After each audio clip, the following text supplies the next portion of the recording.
Thank you, Severin. That was really nice. Good morning, everybody. Good morning. Smiling group of people. Well, the good news was there wasn't a pledge table, but now you got an auction table, so you just can't get here without. Yeah. Good morning. Welcome to Pacific Unitarian Church. My name is Gary Hart, and I will be your worship associate today as we seek to represent progressive religious thought in the South Bay. Oh, there we go. We remember also that this church sits on what was Tongva land, and we acknowledge that these indigenous people are still among us. Now I'd like to share these words from Reverend Sue Browning. We come together as a people of faith. Whether you are active in a specific tradition or not, faith is about naming what you trust and lean into in times of pain. Being together is a visible and profound claim that we have faith in one another, that we must have trust in this loving community.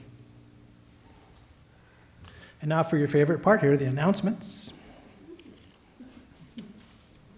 Somebody likes announcements out there. Oh, okay.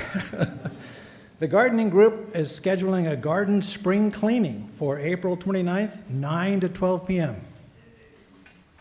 Carolyn and Ray are smiling. They'll take all the help they can get. Everybody show up and bring a shovel. Barbara Marriott is collecting bottle tops. Yes, Barbara Marriott is collecting bottle tops.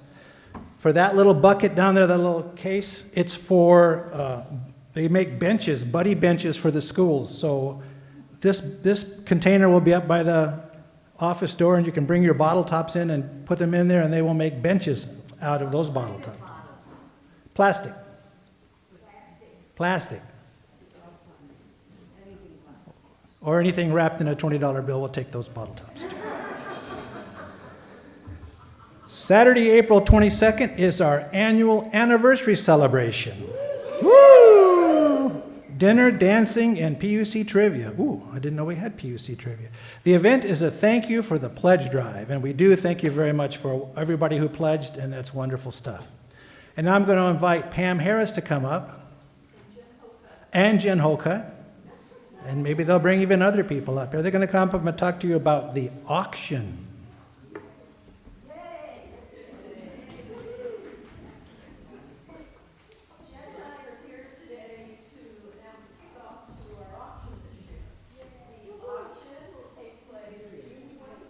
Hey, Pam. The auction will take place June 24th, Saturday in the evening, and most of you are familiar with how the auction works. If you're not, Barbara Marriott is on the patio, and she has brochures. Barbara Paulson is on the patio, and she has brochures from prior years' auctions that you can look at and get ideas of what to donate. In the past, members have donated experiences, they've donated expertise, they donate dinners at their homes, game nights. We have physical items that get donated, but it's mainly a service and activity auction. So dinners or game nights at people's homes, or dinners out, what other kinds of? I don't know, but it's fun. Yeah. Sailing. Yeah, sailing rides and things like that. So go look at what Barbara has on the patio from past experiences and get an idea for what you can donate, or get excited about what you might want to bid on. And I would just add, we have food and beverages here too, and people are gathered around the tables and elbowing each other to make sure they get the item they want. So come early and bid often. Thank you.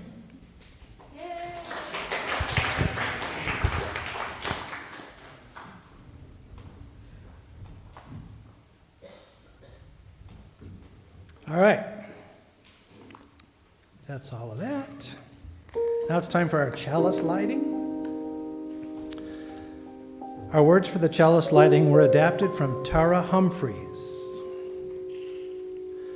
Whether you are from the South, the east, the north, or the west, whether you were born into this faith, found it, or it found you, whether you feel at home or are still trying to find your place, whether you are holding anxiety, grief, confusion, anger, hope, restlessness, or deep peace, PUC has a place for you. It's right here. And this chalice is lit for you.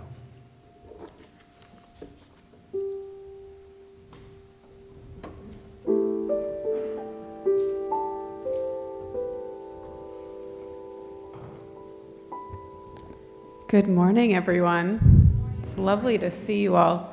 My name is Chloe Briede, and I'm the interim minister here at Pacific Unitarian Church. And I'm particularly joyed this morning because it just seems like we've had an explosion of flowers today. I'm grateful to sort of overhear from left to right, Naresh on the bottom here. I believe these are Steve's here on top. And then a gift from the Garcia family in honor of Greg's mom.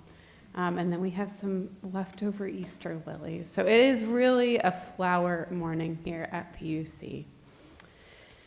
I open this morning with words from the Reverend Carol Thomas Sissel. Come in, come home.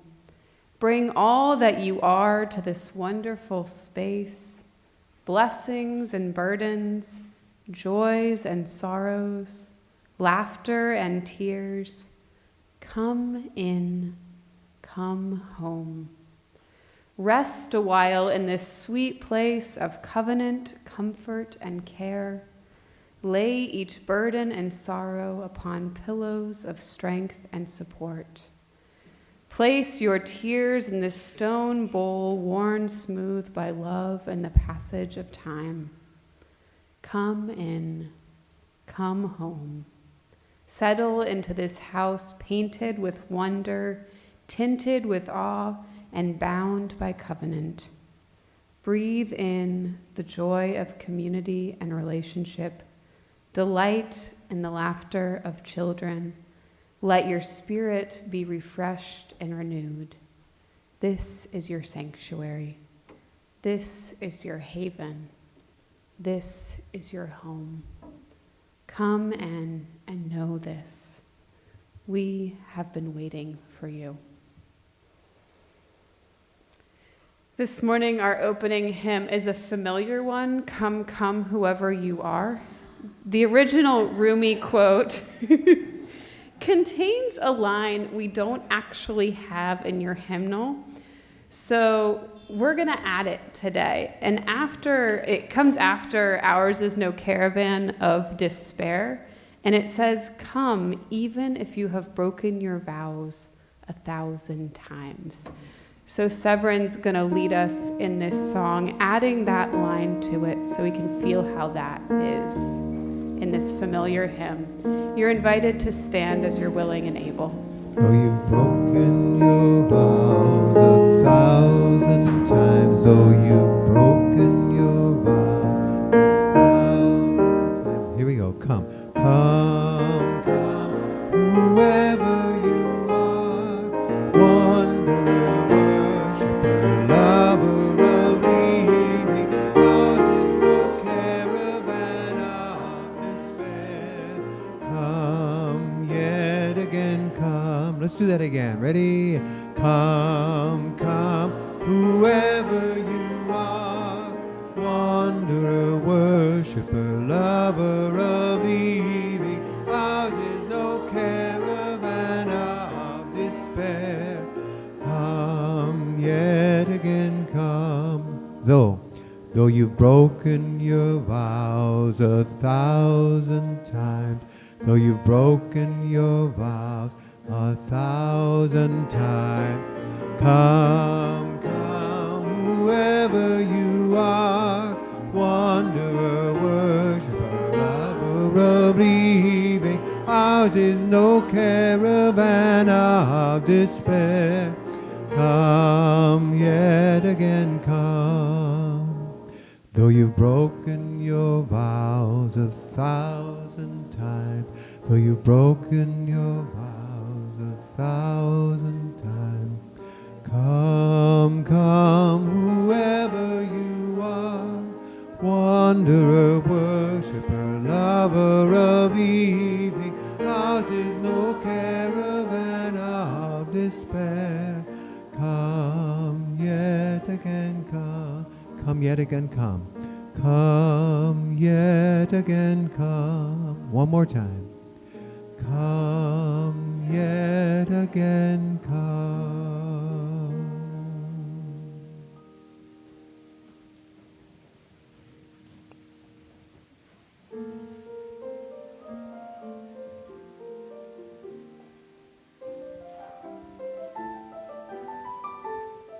Good morning. Yeah. Good morning. Can I have all the school-age kids? So I'm Jewel, the Multicultural Outreach and Education Director. Hi, kids. Do you like Primus? Hi, Joynesses. I could use some help. Well, happy birthday, Kevin, if you don't notice that Kevin is, happy birthday. So Kevin is, we've been celebrating all the birthdays for the whole month on the first Sunday of every month. So we had fancy popsicles, but I'm gonna light this special candle for you, Kev. You get an extra, a real candle in celebration of you and your new year. And it's also Mojo's birthday and John's. So, okay.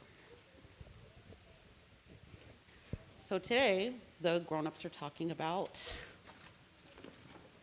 covenant. So who knows what a covenant is?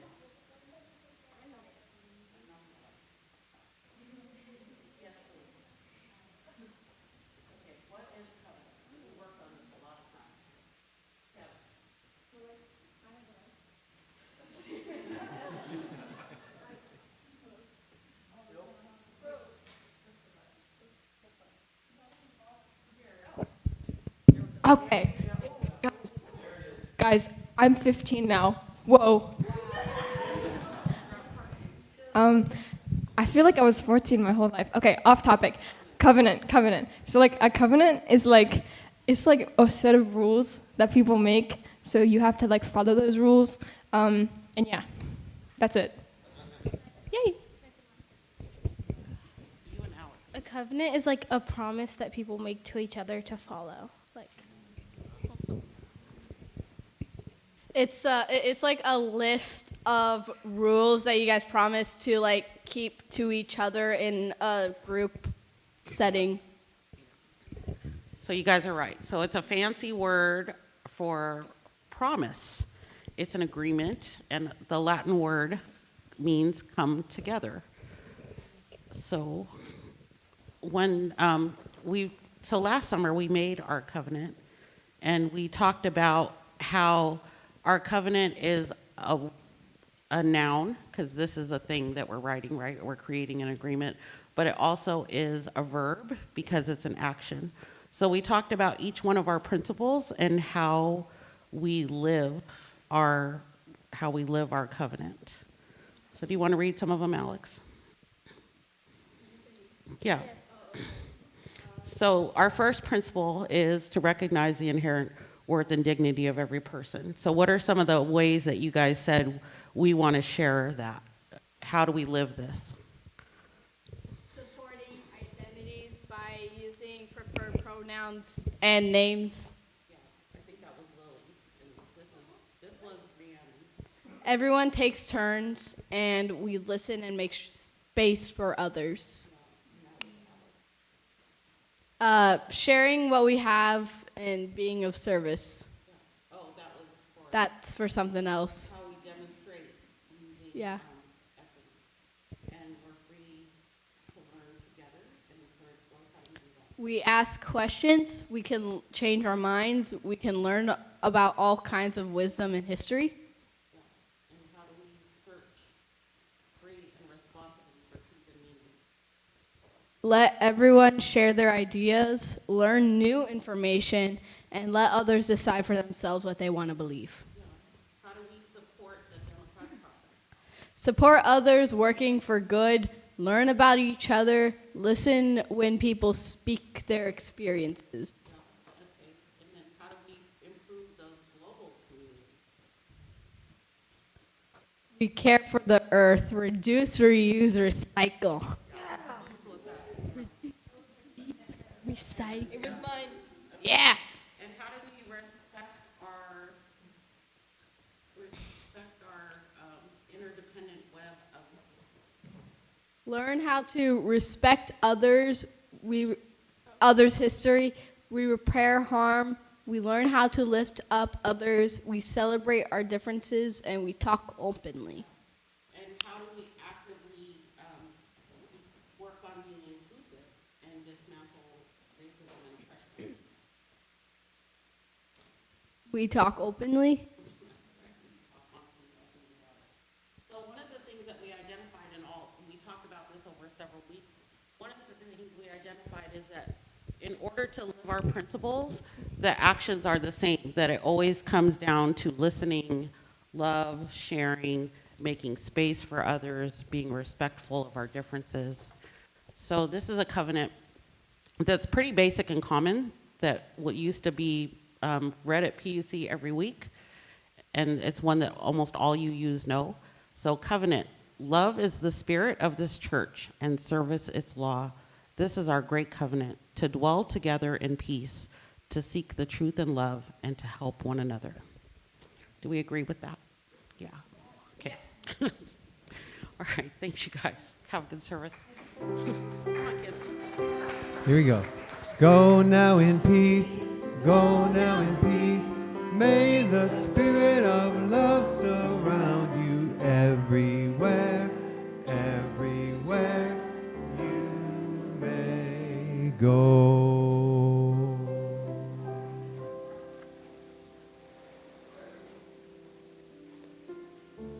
Our centering hymn is May You Be Filled with Loving Kindness, and it's a kind of meditation, so you're invited to stay seated and enjoy singing this hymn together.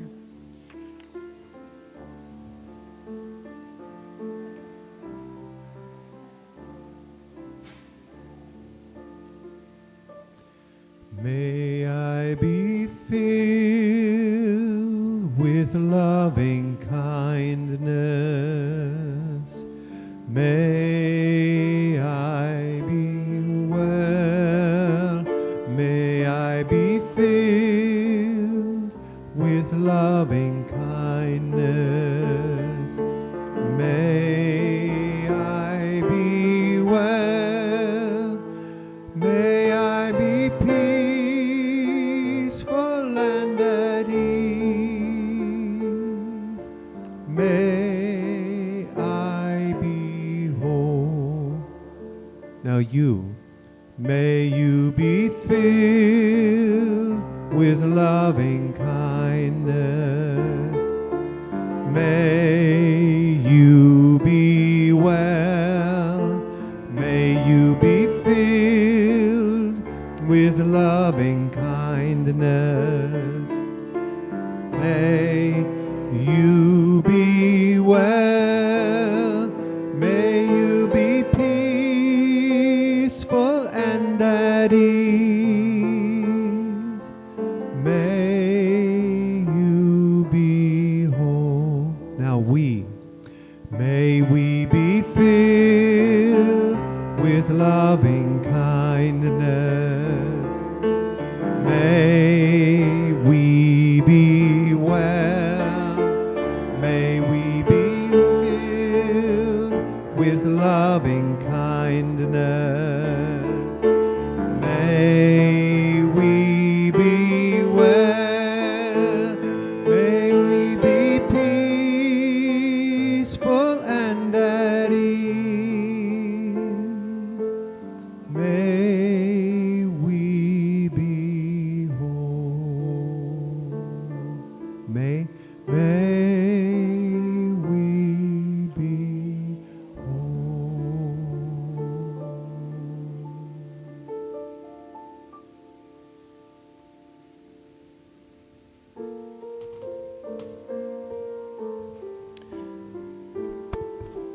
It's that time once again where we can share our joys and sorrows. You can come up and just silently light a candle if you wish, or you can share your joy or sorrow. We take this moment to reflect and acknowledge the ritual support of our community. So come on up and get in line, and let's do our joys and sorrows. Good morning, I'm Carolyn Waters. I have two things.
final candle this morning for all the joys and sorrows that have been left unspoken but remain in our hearts.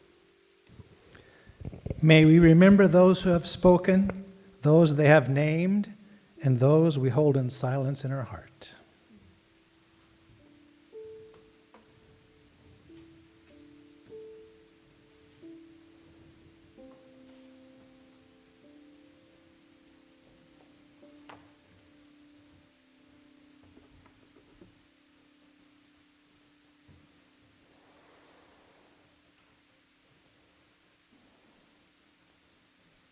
I invite you into the spirit of prayer, and this is a prayer from the Reverend Marta Valentine, who was a mentor of mine. In gathering, we are stirred like leaves, rustling around sacred trees, tossed hither and yonder, until we come to rest together, quietly, softly. We come to gather strength from each other. We come to give strength to each other. We come to ask for strength from the spirit of all that is and is not.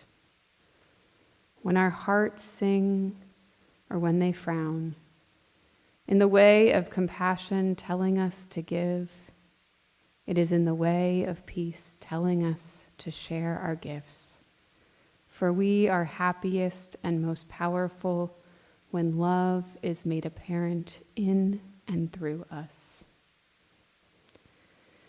Spirit of the circle that is love, we twirl in this dance that is life. We give thanks for reminding us each day of our task of ministering to each other with searching glances, a safe touch, a generous smile, and a thoughtful word, especially in times when we're grieving or when things are hard. Times like the service yesterday in honor of Richard Colberry. Spirit, thank you for reminding us that we are always building our beloved comunidad. Thank you for reminding us that through our covenant with you, we covenant with each other and are made whole. In gratitude, we celebrate with open hearts and minds. We discover who we are, separate from each other and within one another. In this circle that holds all life, may we ever work towards widening its boundaries until there are none at all. Amen. Peace. Blessed be. And we're going to take a moment of silence, and I'm going to open our moment of silence by ringing our bell, and then we'll take a minute, and then I'll close it by ringing the bell again.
Our reading this morning comes from the Reverend Teresa Nanan Soto.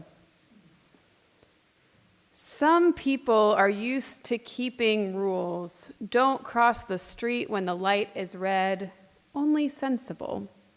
It turns out that keeping the rules isn't the same as keeping covenant, which asks us, instead of keeping a bright line, to keep our promises.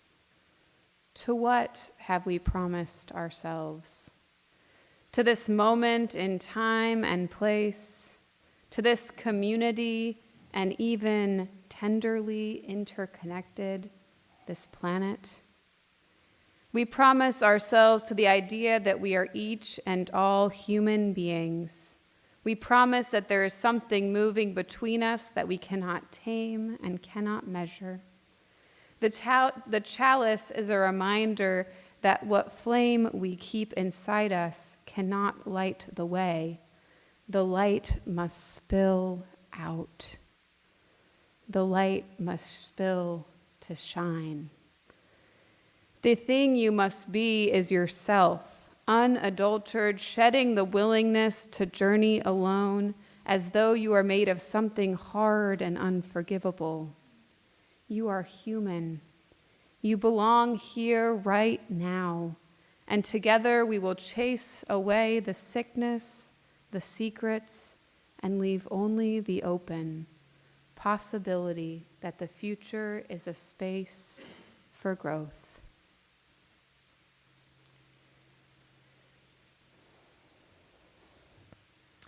As many of you know, I got married last July. Aside from thinking about the normal wedding stuff, like, do these invitations really represent us?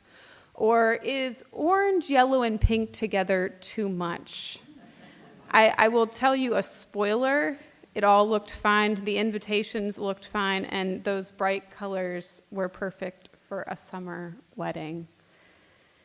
In getting married, I also had to think about the more serious parts of marriage, the meaning of marriage, the commitment we make in marriage, what the ceremony would represent.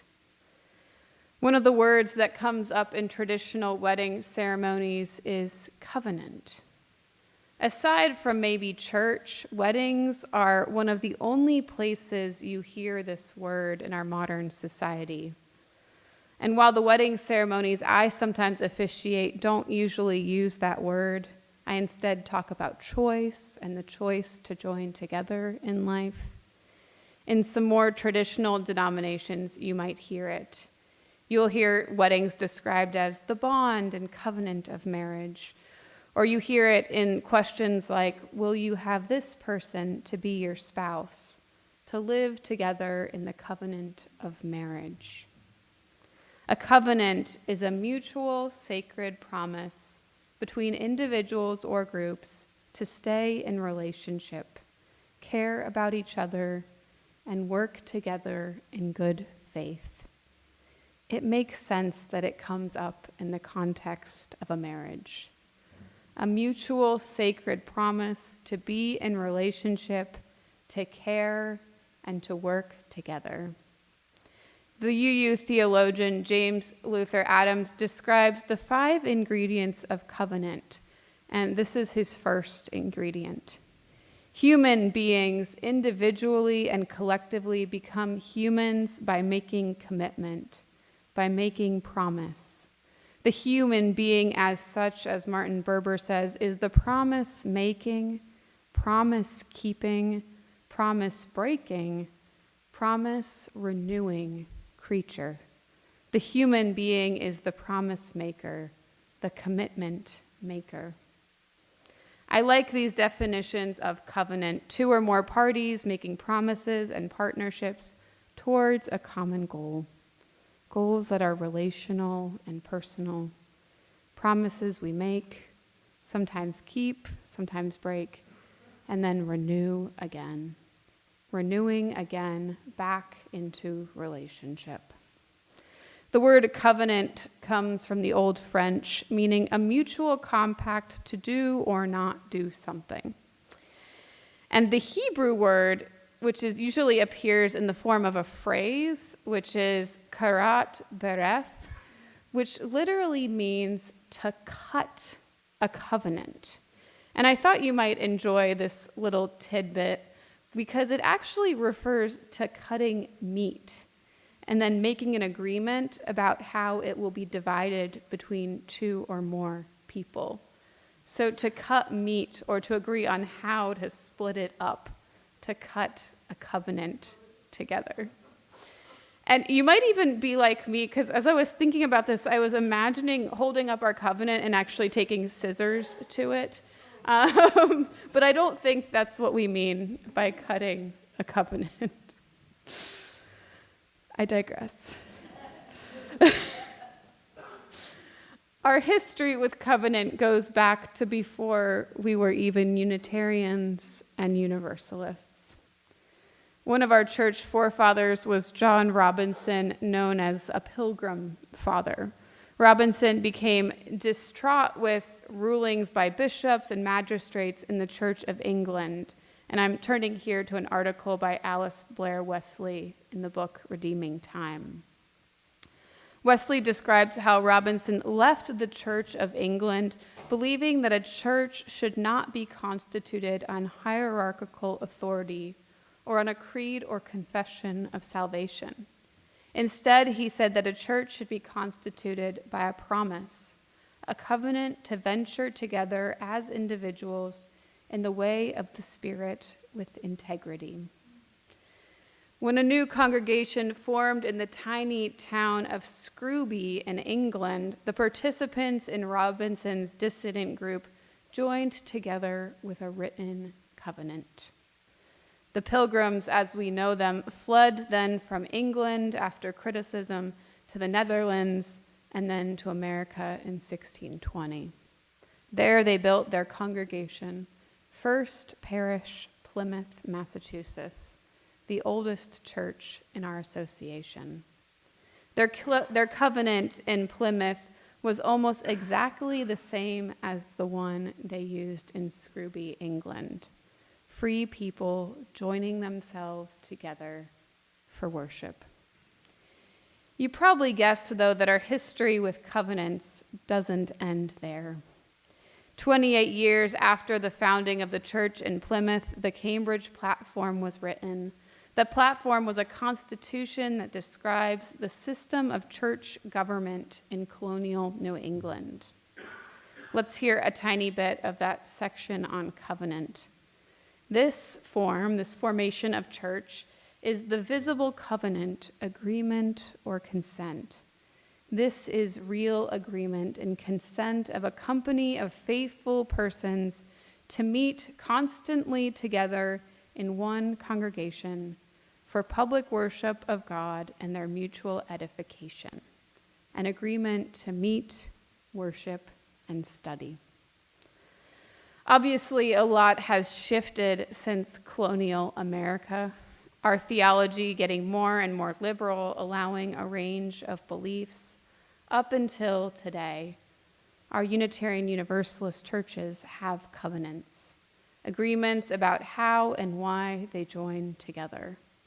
A legacy continued from our founding as pilgrims, coming to America, seeking religious freedom. And here we land on our congregational polity.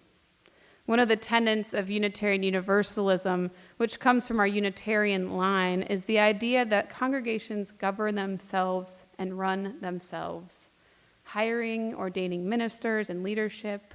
We don't have bishops or authority telling us what to do or who to hire, or even owning our land. We own our own church. We also don't have a creed which tells us what to believe. That doesn't mean that we function fully on our own. Instead, as Unitarian Universalists, we join together a community of autonomous churches in right relationship. We covenant around common principles and form an association of congregations called the Unitarian Universalist Association. A lot of what we do goes back to those covenants made by our pilgrim ancestors. How do we at PUC cut our covenant? What is our covenant? What's the covenant we make together?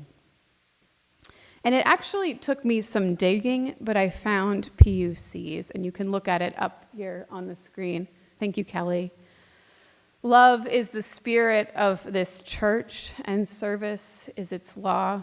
This is our great covenant, to dwell together in peace, to seek the truth in love, and to help one another.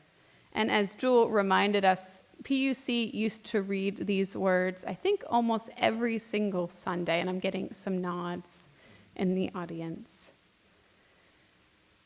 This covenant was written by the Reverend James Villa Blake while pastoring in Evanston, Illinois at the turn of the 20th century.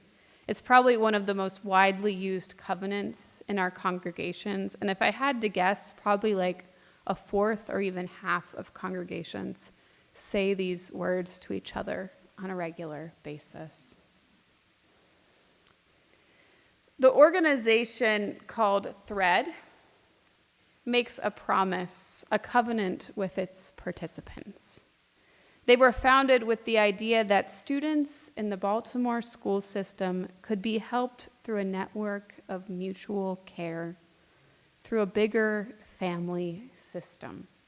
Taking students in the bottom 25%, those most likely to drop out or fail out of high school, they assign each of those students a team of volunteers, up to 5 people, who are responsible for helping them for the next 10 years.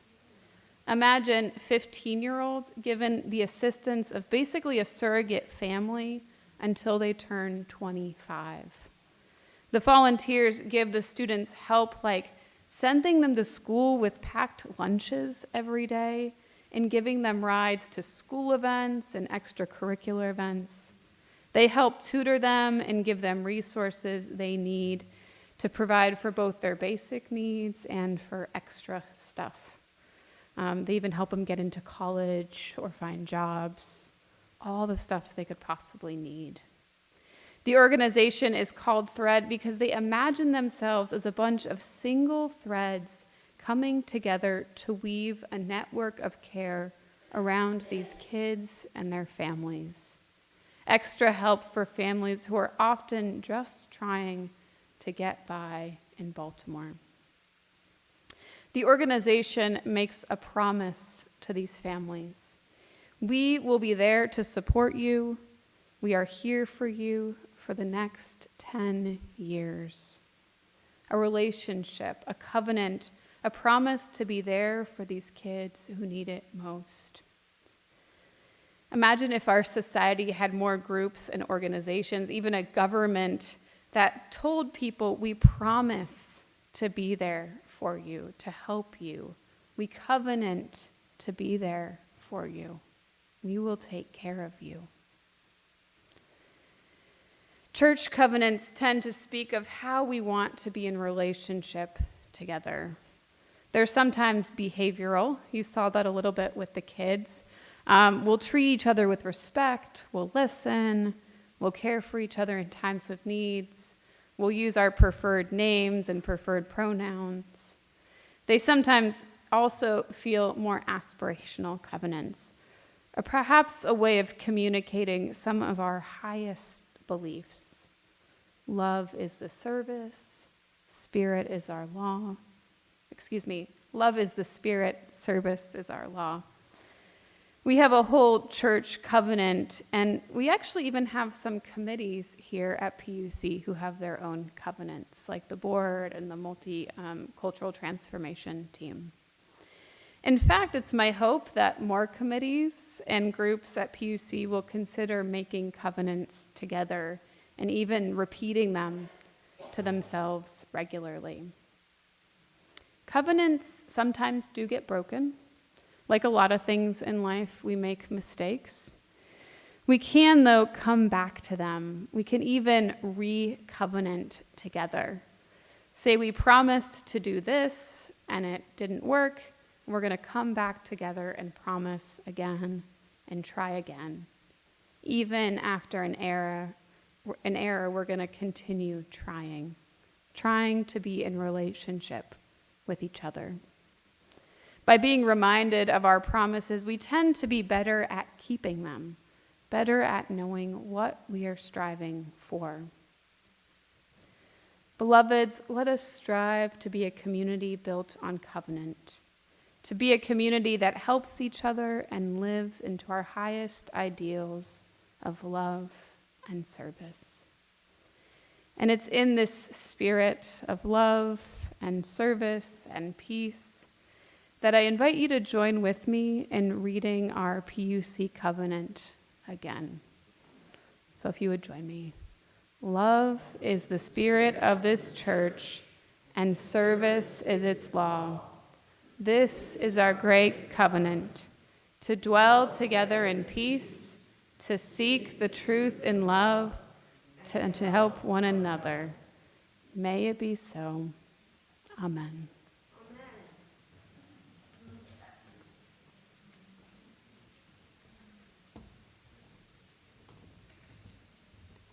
Time for the offertory.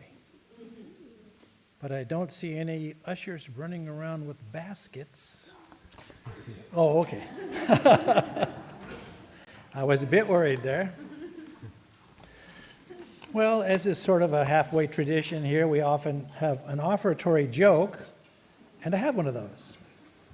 It's a definite, untrue story that happened in this very hall.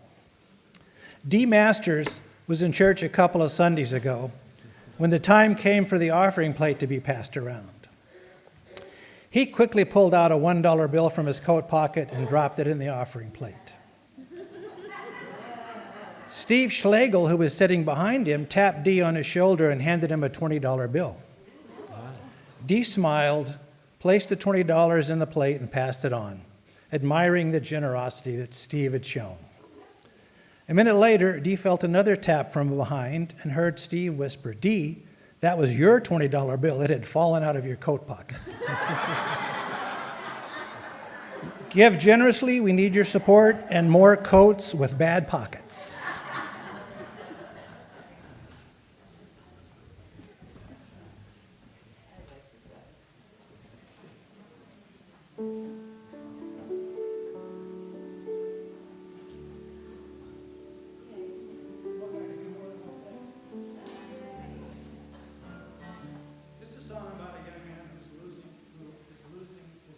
So I'm going to send this out to Greg Garcia, as he's just recently done that.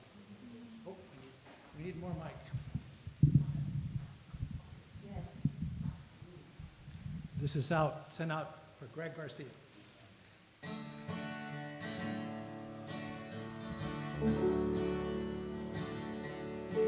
Well, I was standing by the bedside where my fevered mother lay, and when she called me close beside her, here's the words I heard her say. Well, I've just seen the Rock of Ages, oh, Jacob's ladder hanging down. Well, I've just crossed the river of Jordan. Oh, now, my son, I'm homeward bound. Well, as we gathered all around her, the tears began to fill our eyes. And then she called me close beside her and softly whispered her goodbye. Well, I've just seen Rock of Ages and Jacob's ladder hanging down. Well, I've just crossed the river of Jordan, and now, my son, I'm home. homeward bound.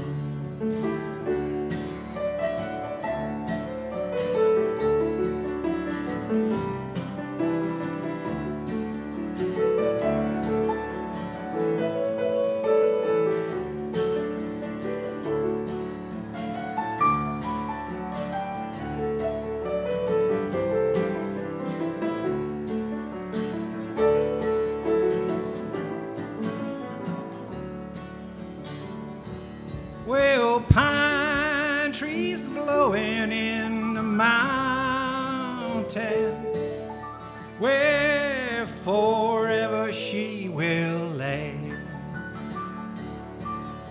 There she'll rest beside the fountain, and there she sleep beneath the clay.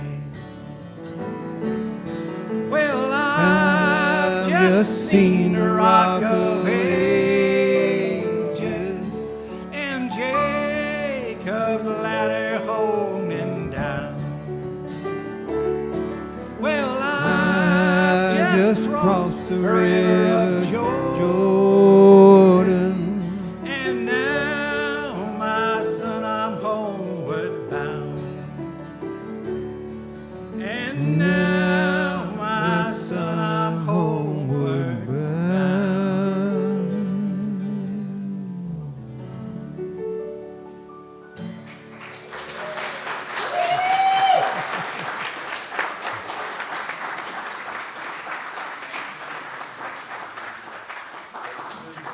Very hard, very hard.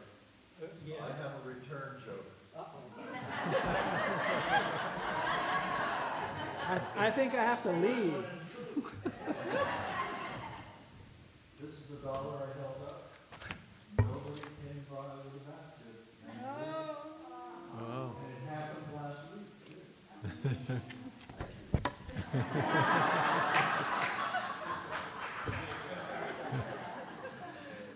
It's not that we don't want your money, but I'm more than happy to keep it.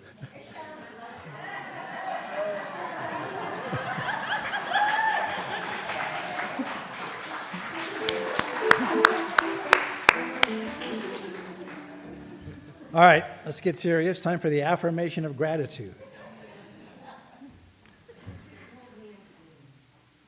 You can hold Danny's hand. Sorry, Danny.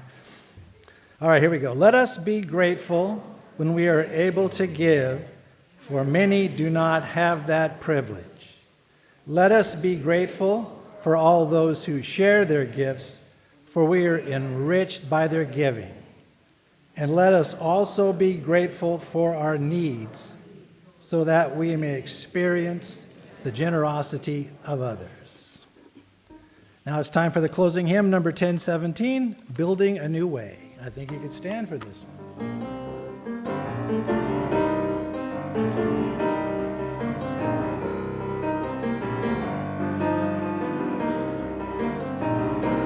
We are building a new way.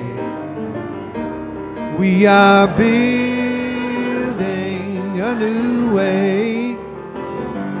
We are building a new way, getting stronger every day. We are building a new way. We are working to be free. We are working to be free. We are working to be free. Hate and greed and jealousy. We are working to be free.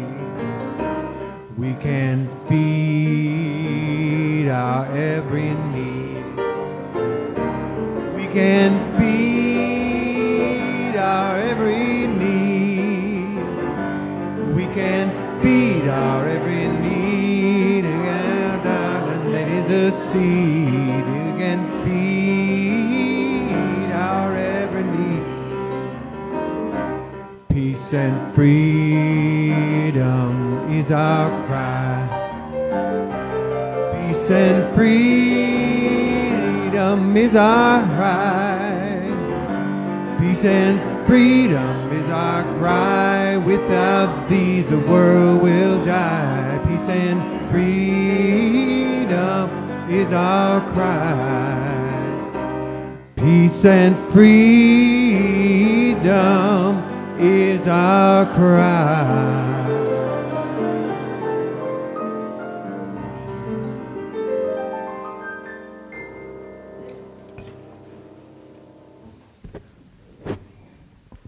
What a nice looking group today. Thanks everybody for coming. This church is dedicated to the proposition that behind all of our differences, beneath all our diversity, there is a unity that makes us one and binds us forever together in spite of time and death and the space between the stars. We pause in silent witness to that unity.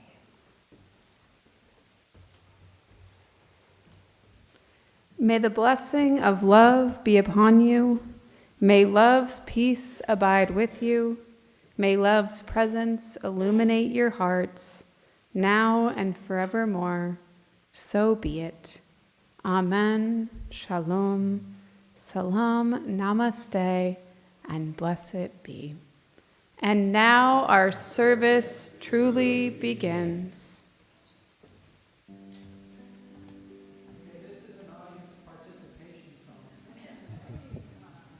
Oh, there we go, okay. Still an audience participation song. In the chorus, there's lots of complicated words, but if you know the title of the song, you know all the words in the chorus, Knocking on Heaven's Door. So I want to hear you guys belt it out when we get to the chorus.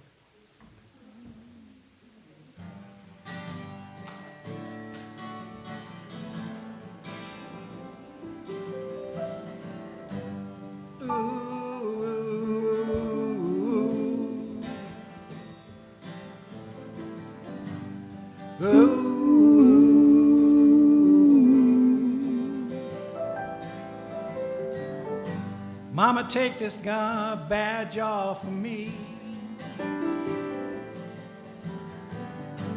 Well, I can't use it anymore. It's getting dark, too dark to see. I feel I'm knocking on heaven's door. Everybody say, knock, knock, knocking on heaven's door. Knock, knock, knocking on heaven's door. Knock, knock, knocking on heaven's door. Knock, knock, knocking on heaven's door. Okay, now it's my turn. Mama put my guns in the ground, for I can't shoot 'em anymore.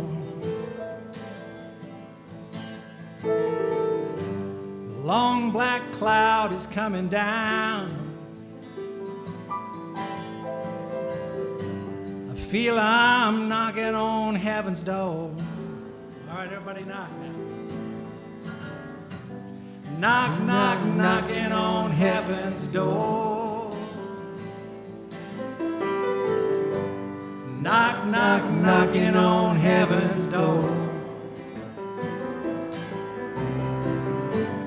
Knock, knock, knocking on heaven's door. Knock, knock, knocking on heaven's door. Baby, stay right here with me.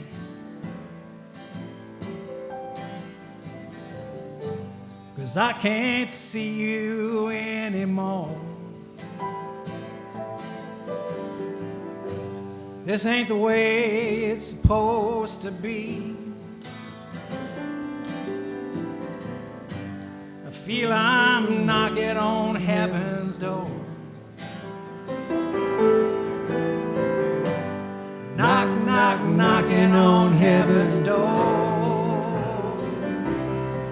Yeah.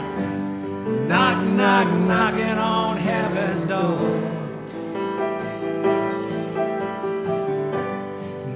knock, knocking on heaven's door. Knock, knock, knocking on heaven's door. Son, won't you remember me? I can't be with you anymore. A lone man's life is never free. I feel I'm knocking on heaven's door. Knock, knock, knocking on heaven's door. Knock, knock, knocking on heaven's door. Knock, knock, knocking on heaven's door. Knock, knock, knocking on heaven's door.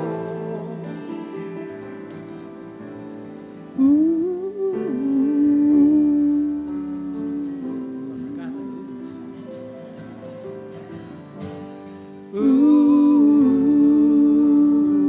one more time. Yeah.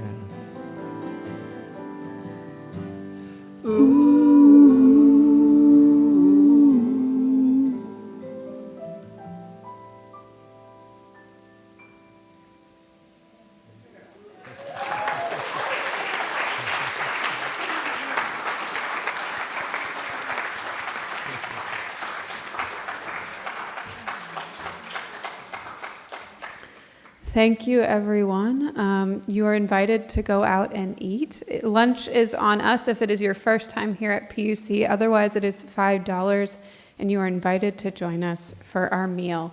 And we're trying a new thing today, putting up some of the stuff happening in our community. So take a look at what's happening this week. We will be celebrating the life of Dick Peterson on Saturday at 10:30 here in the hall. So you're invited to come and celebrate Dick with us. Go have lunch. Thanks, everyone.